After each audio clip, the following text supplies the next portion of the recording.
here from Advanced Motorsports. Thank you for tuning in, and don't forget to subscribe, share, and like. All right, well, today we're going to talk about how to install a new brake line, okay, on this 2016 Yamaha Bolt. Okay, we're going to do what happened in this situation. We went with taller H bars, so now we got to put a plus 10 front brake line. So what we're going to do is we're going to show you how to replace the new line with the old line with a new line, and how to drain all the old fluids and then bleed it so you'll be able to get a safe ride and good stopping. Okay, so let me go ahead and show you how to do this. Alright, so first of all, we want to make sure we loosen up the bolts on the reservoir. Okay, front brake reservoir, that's what that's called right there. Save everything you take off. Stay tuned, stay right there. This is where, if you have your equipment for bleeding and vacuuming, first thing you want to do is vacuum out all the old dirty fluid. So look inside, you can see, vacuum it out, make sure everything's out. Alright, so the next step is,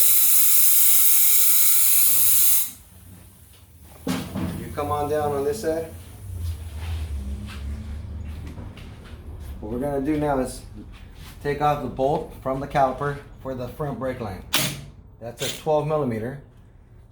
Make sure you have a pan like I did. I already had it ready to go, nice and staged up so you guys can see this. Let it drain out because it makes a mess. Obviously, I already drained out the top of the reservoir, right? Which is the reason why I drained it out, so I wouldn't be here all day trying to, wait for it to drip out.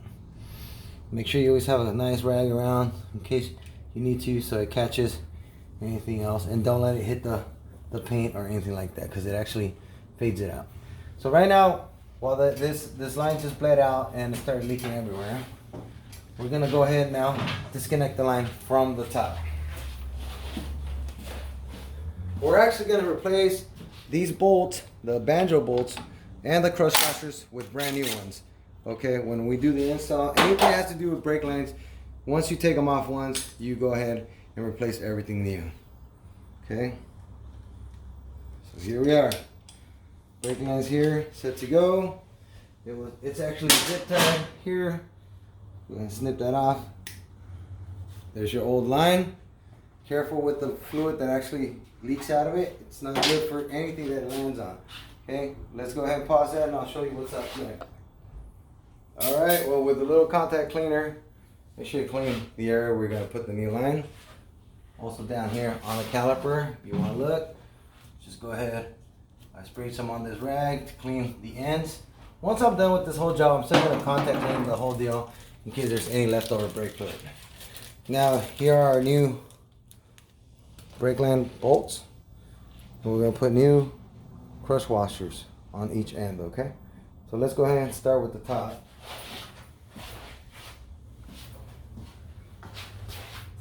You gotta remember how the line went. Actually went right through here and down and across, right? It's actually thinner than the original, so it's not gonna catch in the same spot perfectly. It's got two ends. One end has more of an angled end. That's the one that's gonna go towards the bottom. This top one has a softer, lighter angle. That's towards the top because it's actually gonna be straighter. Put your new washers, one on each end. Turn it, hold it. And sometimes it gets a little kind of stubborn here. Kind of flex the line. And just kind of twist it in until it catches. Alright. Reach it all the way in. That puts our line in there. Let's go ahead. Come on down. You know what? Let me do this real quick. I don't like it through there. Give me 1 second on this side. We're going to run it all the way to the bottom. Alright, now that we ran it through, we do the same for the bottom, right? Two new crush washers, new bolt. Come on down, shape it in, reach it in by hand. Once you're all set, you saw that when I removed everything, I used a impact gun to remove everything, but now to put it all back, I got to use a torque wrench. Okay, give me a sec. So here we are. It's a not this one. Here we go. It's a 15 millimeter. Yep. Hold it nice and tight. Make sure the lines fit. Tighten up nice and snug. Nothing too crazy. Okay. If you have a torque wrench, it's better to torque this down with factory specs. Let's do the top. Same thing. Nice and snug. Okay. If you guys don't know how tight, you'd rather use the torque wrench. It's the safest way to go. Usually, in this kind of situation, we went. Let me show you an example of what the torque wrench looks like and what you would do. If you don't have like a snap-on, then go with the regular standard ones. But a bolt like that, you'd be running around 8 to 10 pounds. There you go. I hit about 11.2. Right? Same for the top. I went a little bit over, but it's not too bad. It's about, so 11, 10, 11. It's perfect. Nice and tight. Next step we're going to do now is actually show you how to bleed the actual line. So let me show you that. Alright. So now we're done with the install of the line. Now we got to bleed it out. Make sure it's going to work. So you get an 8 millimeter wrench. Open that up. Side twisted it down. Now you come in with your vacuum. Take out the straw that we used for that and pop that right on the nipple. Okay. Now since there's no fluid here, we're gonna put it on vacuum. Okay.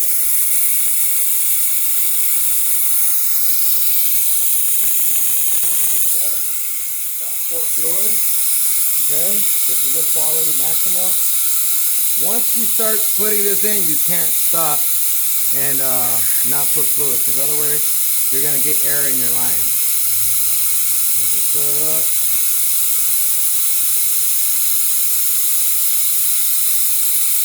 If you look at the fluid, I'm pouring it in, it's actually getting sucked down. Okay. And I like to do this for a little while.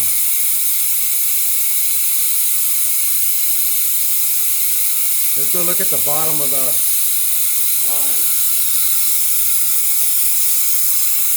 If you're looking at the line, see how the fluid's coming out and all the bubbles. Alright, so now let me go ahead and close the bleeding valve. That stops that. I'll turn off my vacuum pump. Let's come up top. And let's go ahead and we're going to look at the level. The level shows good, but now we're going to pump it a couple times. Kind of see where we're at, okay? Even though I'm vacuuming it, whoops, and you want to go light, because if you go too fast, you'll see that the little pump in there with the diaphragm will shoot a squirt back at your face. Okay, that pretty much looks like we're on the money right there. Squeezing nice. Look at the handle right here, see? Once it's grabbing, there's pressure, it's not going to reach your throttle. So we know it's locking up at the bottom. Okay, now what we're going to do, since it isn't an angle, I still like to make sure that it has a little bit more. Okay, just enough so when I put on the cover, it doesn't leak out. Alright, so that's pretty much it right there with our system. Come back to this setup over here, disconnect your vacuum, make sure this bleeder valve is nice and tight. Hand tight is perfect, don't need a torque wrench really. Put back its little dust cap. And voila. This right here, what I'm gonna do is I'm gonna run a little zip tie here to hold the line here. It's an aftermarket. And we should be good to go. So that right there, guys, is how you bleed the actual system for the front brakes. If you're either replacing the line with a new line or you just want to replace the fluid, okay? Now all we got to do to finish the job up is put back our cover, make sure it's nice and wiped off and clean.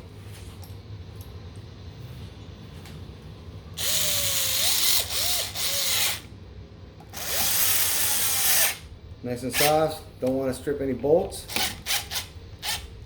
And any fluid like that leaks out, wipe it off with a nice little contact cleaner.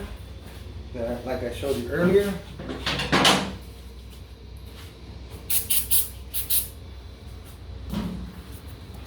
So you don't want brake fluid running around your bike. It's corrosive, it damages. And down here, where we bled the line, around the caliper, spray some contact cleaner. It won't do nothing to your rotors. Wipe it down. Whatever amount is left in there, if you don't have any air hoses, it'll dry out. Alright guys, well, thank you very much for tuning in. I hope this video was helpful. It was actually a workout for me running back and forth. But don't forget to tune in for the next video, which is going to be our 6th video related to the same bike, the Yamaha Bolt. It's the number 6 video is going to be how to replace the risers on your handlebars so you don't get all this wobble in it. We're going to change it and replace it with some nice solid risers. So stay tuned. Thank you for watching, and don't forget to like, share, and subscribe.